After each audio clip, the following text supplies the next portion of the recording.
El texto de Belvedere que teníamos que ver hoy y que vamos a ver hoy es un texto muy importante para aquellos de ustedes que vayan a trabajar con racismo. Es un texto que aborda la matriz racista en el discurso hegemónico de nuestro país a través de el análisis de los discursos cotidianos, de manuales escolares, de discursos legislativos y también de la prensa gráfica. Si bien nosotros no vamos a abordar ese análisis que se hace en la segunda parte del texto, aquellos de ustedes que estén dispuestos a trabajar con alguno de estos temas deberían repasar esas partes donde ellos explicitan el análisis que van a hacer. En esta primer parte del texto, ellos lo que van a plantear es el contexto histórico que posibilita el surgimiento de esa matriz racista en el discurso argentino y que tiene que ver con cómo se configuró el nosotros hegemónico en nuestro país. Y eso es lo que da lugar a la existencia de un montón de discursos que van a hacer posible esta idea de un racismo latente, continuo, estructural en nuestro país, aunque nosotros nos autopercibamos como no racistas. La primera parte se llama de la producción histórica de alteridades en el marco nacional. Y lo que van a pensar los autores en esta primera parte es la de pensar el racismo y hablar del racismo discursivo que existe en Argentina tiene que ver y tiene que ser analizado pensando en cómo se construye el Estado-Nación Argentina.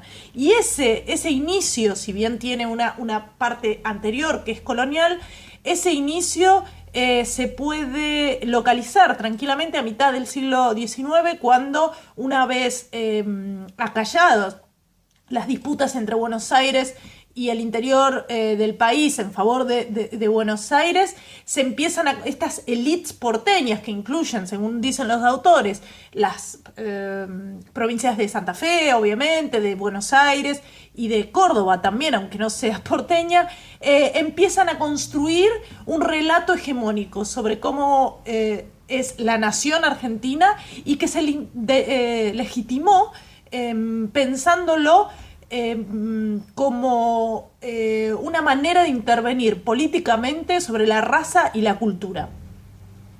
La finalidad de este relato, sin duda, va a ser crear una nación, ¿sí? Convertir el desierto en nación, el territorio en república, es decir, ir a ese lugar de civilización y progreso que la ideología evolucionista, la ideología más decimonónica sobre civilización, barbarie y salvajismo, es la que le va a dictar para llegar a ese lugar. Entonces, en consonancia con ese discurso que es europeo, que está mirando a las metrópolis, es que las élites argentinas van a empezar a pensar en operaciones no solamente clasificatorias, sino en operaciones políticas de borrar la alteridad, no solamente en el discurso, sino también en la existencia, en su existencia en el espacio argentino. La consolidación de ese Estado-Nación por parte de las élites va a pretender un discurso homogeneizador sobre raza, cultura y progreso. Y las élites porteñas se van a dar con la misión de pensar una república moderna, y esa república moderna se va a hacer mirando a Europa o Estados Unidos. Y si Europa o Estados Unidos se había construido como la meca del progreso, había que pensar que su cultura, ¿sí?, estaba asociada a una raza, y esa raza era la blanca. Entonces había que modificar necesariamente las características poblacionales de Argentina para lograr la meta, que era el progreso. Como va a decir Sarmiento, había que eliminar a esa progenie bastarda y rebelde a la cultura, sin tradiciones de ciencia, que estaba representada por los gauchos, por los pueblos originarios, y para ello su reemplazo a través de inmigrantes europeos y norteamericanos para la creación del verdadero pueblo argentino, que permitiría llevar a la nación a un progreso, a la civilización, ¿sí? Y dejar atrás la barbarie de la colonia, pero también la barbarie de los pueblos originarios. Esta producción histórica de alteridades, ¿sí? Va a empezar ocultando precisamente no solamente del espacio físico, sino del espacio discursivo, todas aquellas alteridades que habitaban el espacio que conformaba el Estado-Nación. Y por lo tanto, la primer parte de ese ocultamiento, de ese procedimiento de ocultamiento, va a implicar una ingeniería poblacional. Es decir, para crear el pueblo argentino, va a apelar a procesos eugenésicos que implica el borramiento físico, político e ideológico de los pueblos originarios a través de procesos de exterminio directos como la conquista del desierto o la conquista del Chaco, a través de procesos de invisibilización de los sobrevivientes de esos procesos de exterminio, de homogeneización y de trasplante poblacional a través de la llegada de estos famosos inmigrantes que bajan de los barcos y que van a estar viniendo en gran número a fines del siglo XIX, principios del XX y después con una segunda ola inmigratoria a mitad del siglo XX. Esto Rita Segato lo denomina la aplanadora cultural del Estado-Nación, que busca ese proceso de homogenización, pero ese proceso de homogenización no es el mestizaje de los inmigrantes con los pueblos originarios, es el exterminio de los pueblos originarios y aquellos otros que va a determinar las élites del Estado-Nación para eliminarlos no solamente discursivamente, sino físicamente. Y esta pretendida homogenización va a generar, obviamente, paradójicamente, también diferencias y diferentes. Obviamente, estos diferentes y estas diferencias y estas disidencias se van a crear sobre un nosotros, contra un nosotros, y ese nosotros enunciador del siglo XIX van a ser los hombres blancos, los hombres católicos, heterosexuales y civilizados que representan el legado iluminista de Europa y de Estados Unidos, el legado republicano de Estados Unidos, ¿sí? Entonces ellos son los llamados a llevar a cabo este proyecto. Estas alteridades que produjo el Estado-Nación tienen que ver con dos polos que podemos pensar en la conformación del Estado-Nación argentino. Por un lado, la civilización encarnada por esos europeos o esos descendientes europeos o los criollos que conformaban la élite de ese momento. O sea, pensemos en nombres propios, ¿no? Los Mitre, los Anchorena, los Rivadavia, ¿no? Esa élite de raigambre o que se reconocía con raigambre europea, y la barbarie encarnada por los pueblos originarios, por los indígenas que había que destruir. Pero también habían otros en ese momento que estaban encarnados en los pueblos originarios, ¿sí? En los gauchos, en las mujeres también eran la otredad, o en la militancia obrera que había llegado con esos primeros inmigrantes de fines del siglo XIX que en general traían y venían con tradiciones anarquistas de Europa. Y la conceptualización que tenían las élites acerca de esta diversidad y a esta alteridad era que la diferencia con ellos era biológica y por ende natural e insalvable. Era necesario exterminarla y trasplantar estos nuevos buenos inmigrantes para lograr el progreso de la nación. Pensemos primero en estos pueblos originarios. Hasta 1878, que es cuando se da el inicio definitivo de la conquista del desierto, la frontera actual entre Buenos Aires y La Pampa era una frontera que tenía conflictos, pero la mayor parte de esos conflictos estaban resueltos de manera favorable, pacífica, primaba el intercambio, había mucho comercio entre la ciudad de Buenos Aires o entre Buenos Aires y las poblaciones indígenas, que venían incluso con comercio desde Chile. Había muchísimo intercambio cultural, había muchísimo intercambio comercial y había mucha relación política. A partir de la conquista del desierto, este procedimiento político justifica la apropiación del territorio, apelando a la barbarie de los pueblos originarios. Una de las cuales, por ejemplo, eran que eran cazadores-recolectores. La mayor parte de estos pueblos originarios también eran agricultores, también eran ganaderos. Y este aniquilamiento físico también conllevó un aniquilamiento político, es decir, una pérdida de autonomía de estos pueblos originarios que tenían con respecto a antes, y social, es decir, la incapacidad de reproducción social. ¿Por qué? Porque en muchos casos estos pueblos originarios terminaron en reducciones, terminaron llevándose los presos a campos de concentración o reubicándolos en otras localidades. En el siglo XX la característica de la relación del Estado-Nación con los pueblos originarios va a cambiar, pero lo que se va a buscar es precisamente hacer una integración de estos pueblos originarios al Estado. Esa integración era a costa de que ellos perdieran sus derechos políticos como pueblos originarios preexistentes al Estado-Nación, es decir, una violación de los derechos humanos, e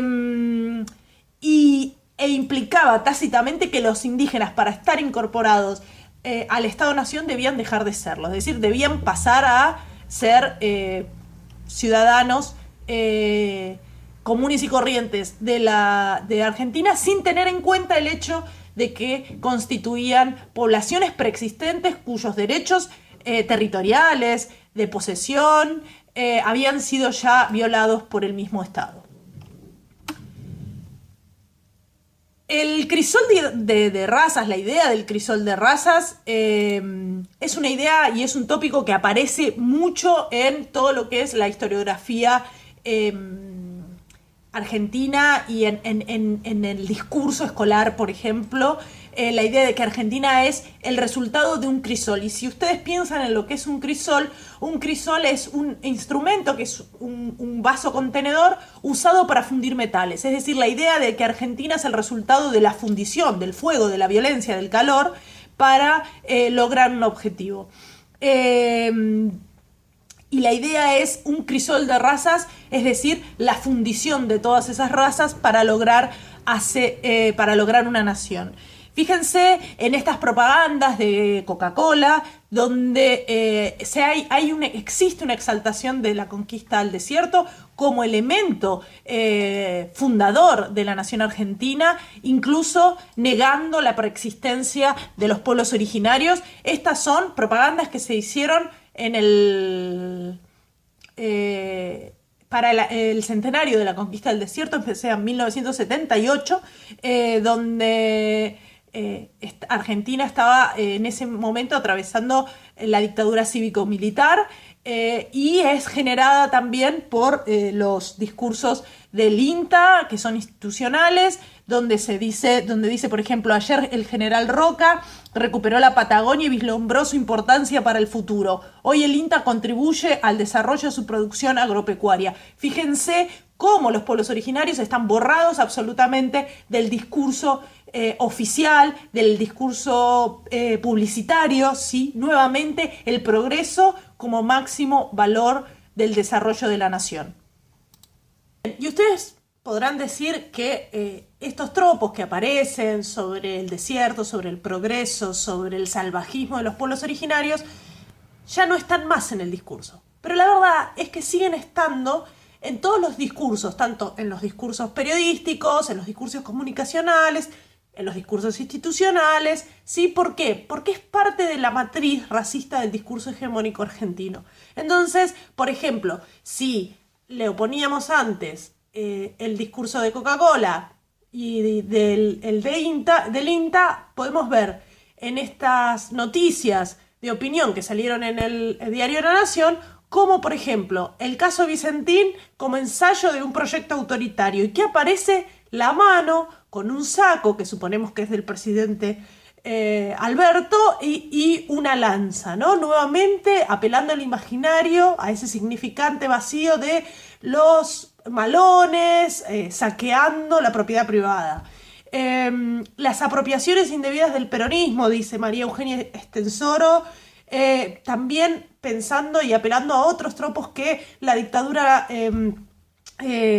nos legó, la idea de apropiación, ¿no? Fíjense cómo estos matices dentro del discurso, obviamente aparecen. Y van a aparecer, sin duda, y van a estar dentro de ese discurso en el comentario que hizo el presidente, aludiendo supuestamente a una canción de Lito Nevia, donde decía que los mexicanos venían de los indios, los brasileños venían de la selva y los argentinos bajábamos de los barcos, ¿no es cierto?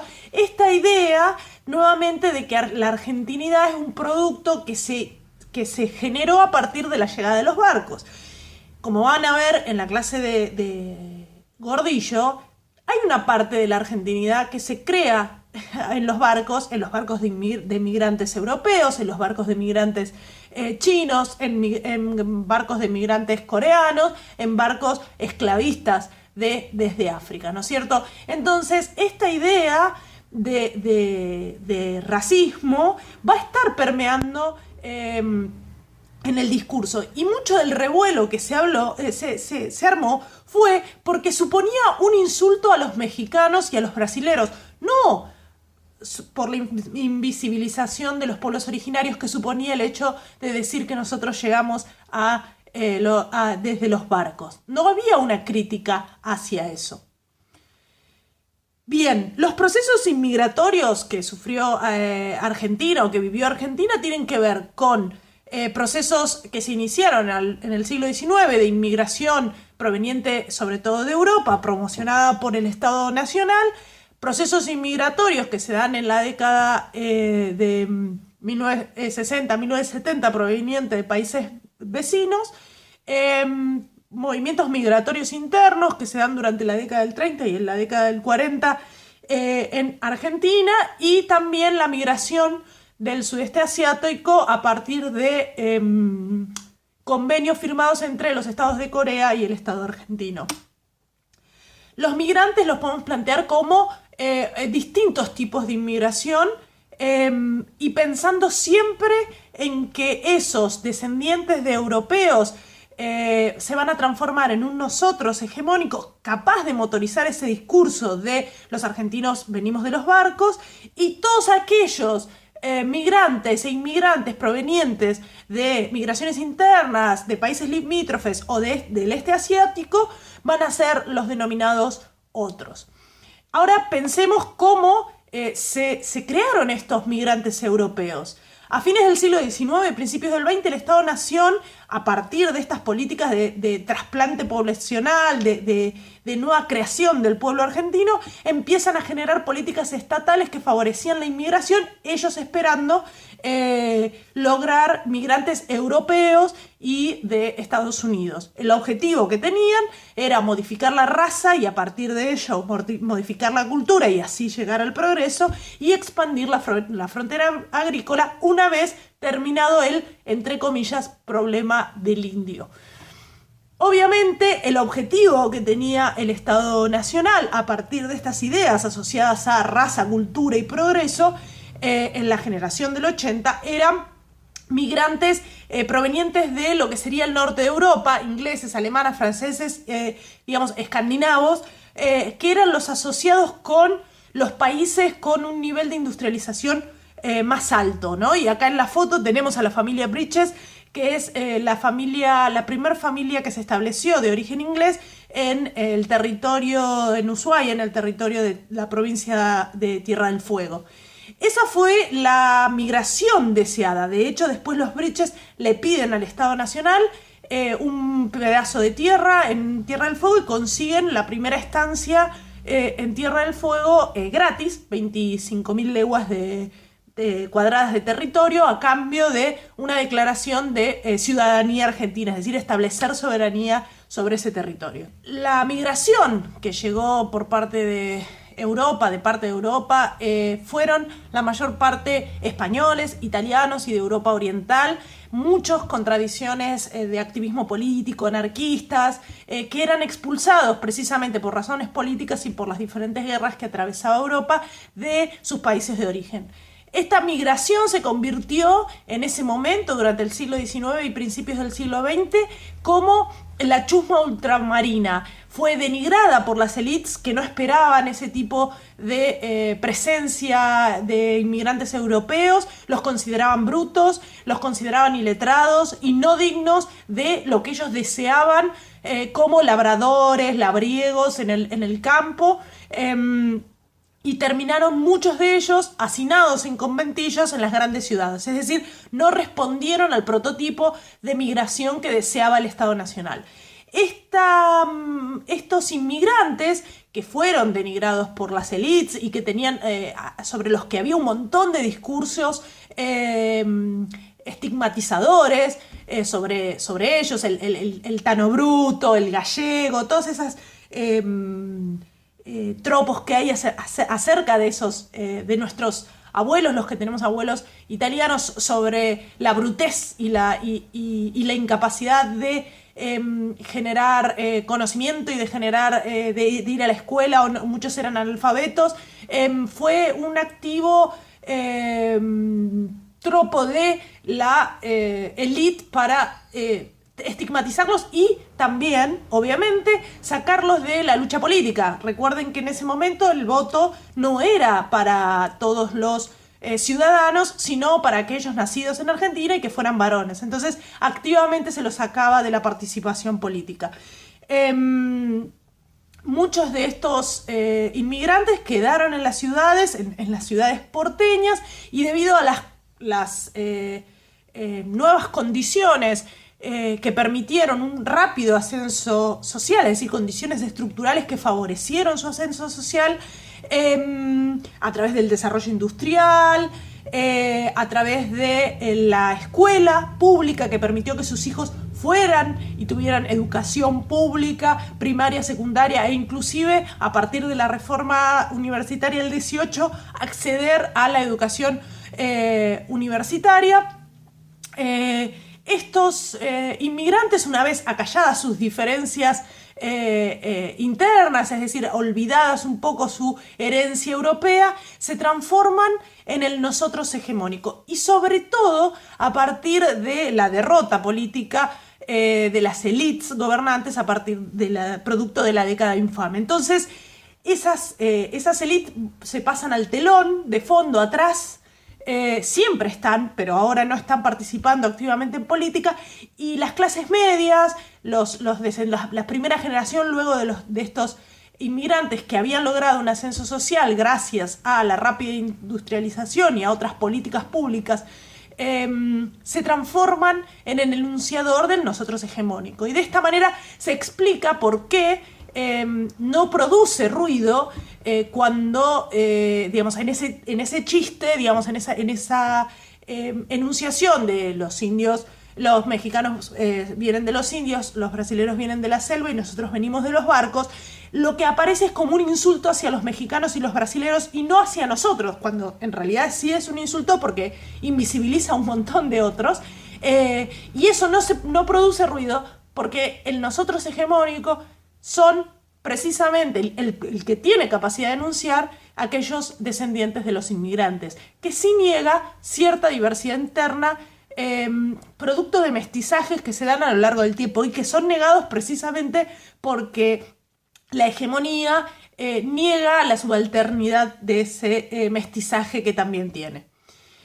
En cuanto a lo que se refiere a migración interna y de países limítrofes, a partir del proceso de industrialización cada vez más rápido que se da en la década del 40 a través de los diferentes gobiernos peronistas, empiezan a haber aluviones zoológicos, como les dicen las grandes medios periodísticos en ese momento. Clarín no existía, Clarín empieza a publicar en 1945, La Nación y otros periódicos de la prensa obrera, como La Vanguardia, empiezan a hablar de estos cabecitas negras o estos aluviones zoológicos que aparecen y entran en escena a partir del 17 de octubre de 1945. Estos migrantes internos habían venido de las provincias del norte del país y algunos del Cuyo o litoral a vivir en los grandes cordones urbanos de provincia de Buenos Aires, Santa Fe, Rosario y Córdoba, como producto de la existencia de nuevas fábricas y demanda de mano de obra. Fueron discriminados por sus rasgos fenotípicos, por este nuevo nosotros hegemónicos, por estas élites de clase media que los consideraban no representantes de la argentinidad, o sea, de ese imaginario argentino descendiente de los barcos, y fueron absolutamente denigrados en cuanto a su participación política, ¿sí? Por eso Belvedere y otros dicen que el discurso racista lo que busca es obstaculizar la participación política de esa alteridad que es negada. Los migrantes de países limítrofes en general venían de Bolivia, Paraguay, Brasil y Chile, y en un momento siempre permanecían en las provincias cercanas a los límites de sus países, pero luego también, atraídos por la oferta laboral en las grandes urbes, empiezan a llegar a Buenos Aires, Santa Fe, Córdoba, y empiezan a formar parte de esos grandes cordones urbanos que se producen alrededor de las fábricas. Las condiciones estructurales que se dan sobre todo en la década del 70 a partir de la dictadura cívico-militar, que genera un juego financiero económicamente en detrimento de la industria, hace que estos nuevos migrantes no tengan el ascenso social que tuvieron los primeros migrantes europeos en cuanto a capacidad de poder hacer que sus hijos vayan a las escuelas secundarias y terminen en la universidad. Ese ascenso social más ralentizado por estas condiciones estructurales va a ser interpretado por ese nosotros hegemónico de la clase media como el prototipo de la inmigración no deseada, porque no crecen teniendo todas las posibilidades para hacerlo. Ustedes recuerden que una de las frases favoritas en Argentina es decir, bueno, Argentina es un país muy rico, tirás una semilla en cualquier lado y crece. Y la idea de que estos migrantes no ascendían socialmente era porque no les gustaba trabajar, ¿sí? Entonces se transforman de esta manera en los discursos de la clase media en un problema para la sociedad. Finalmente, los migrantes del este asiático provenientes de China, Japón y Corea, que vinieron desde la década del 60 en diferentes situaciones. Por ejemplo, Corea tuvo un convenio con Argentina para favorecer la migración, Japón y China a principios de la década del 90, y se acentuó a fines de la década del 90.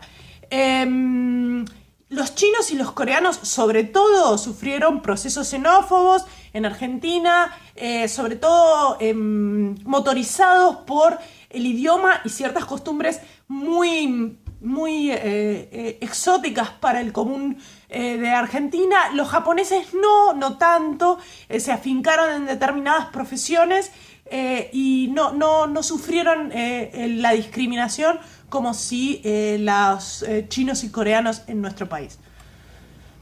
Recuerden esto que les dice Belvedere para pensar los problemas del racismo en Argentina, que es la racialización de la diferencia, es siempre un dispositivo disponible para obstaculizar la enunciación política del otro. Es decir, estas personas que son generadas como alteridad al nosotros hegemónicos, a las élites medias, al que puede decir descendemos de los barcos, venimos de los barcos, es para no lograr su participación política, ¿sí?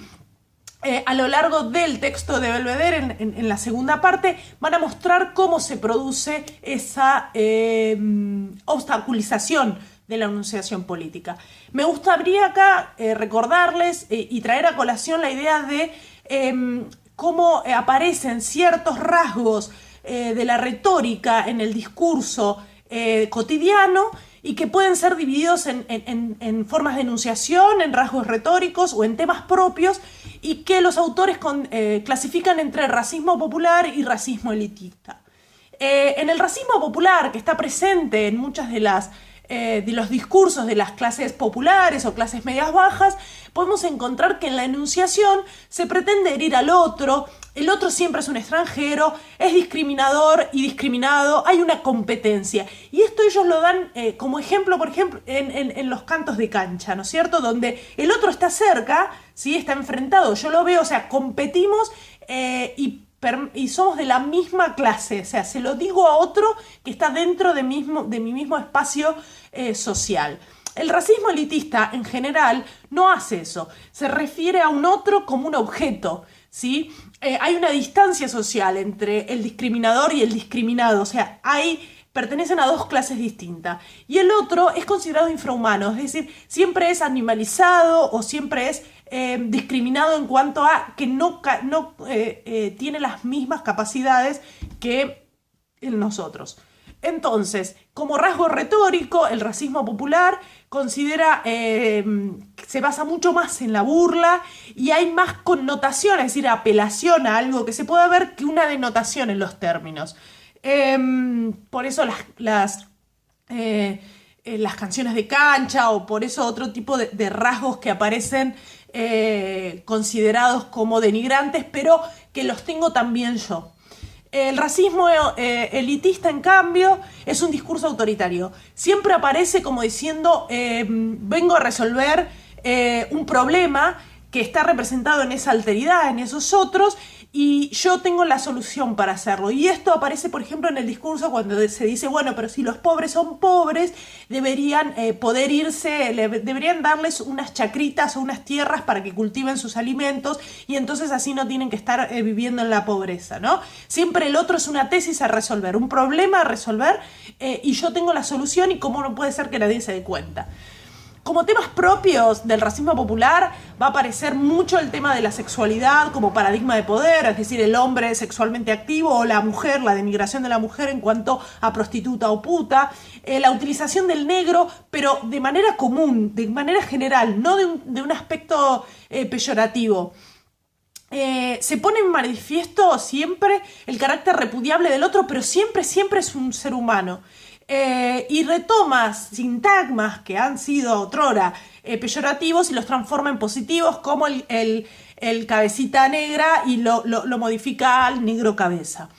En cuanto al racismo elitista, podemos pensar, aparece mucho la asociación del negro con la ignorancia y o la pobreza, utilizan diminutivos para discriminar, negrito, ¿sí?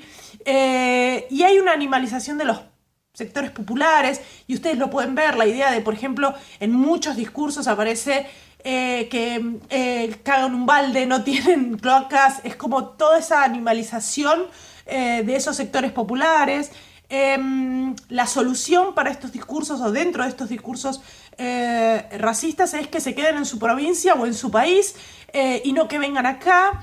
Y siempre son los causantes, esos otros, de los problemas que tienen nosotros. Es decir, nosotros no podemos avanzar, nosotros, la Argentina blanca que desciende de los europeos, no puede avanzar porque tiene un lastre. Ese lastre fueron, los pueblos originarios, fueron los migrantes de las provincias norteñas, considerados como atrasados, ¿sí? Fueron y siguen siendo, y considerados así, los migrantes de los países limítrofes, ¿sí? Siempre hay algo que no le deja despegar a ese nosotros hegemónico representante de las clases medias que se consideran herederos de los migrantes europeos de fines del siglo XIX, principios del siglo XX. Hasta acá, Belvedere, creo que les puede servir para pensar aspectos del racismo y de los discursos racistas. Les recomiendo que lean la segunda parte, que no está incluida en la bibliografía obligatoria, pero que les puede ayudar para pensar sus trabajos. Nos vemos.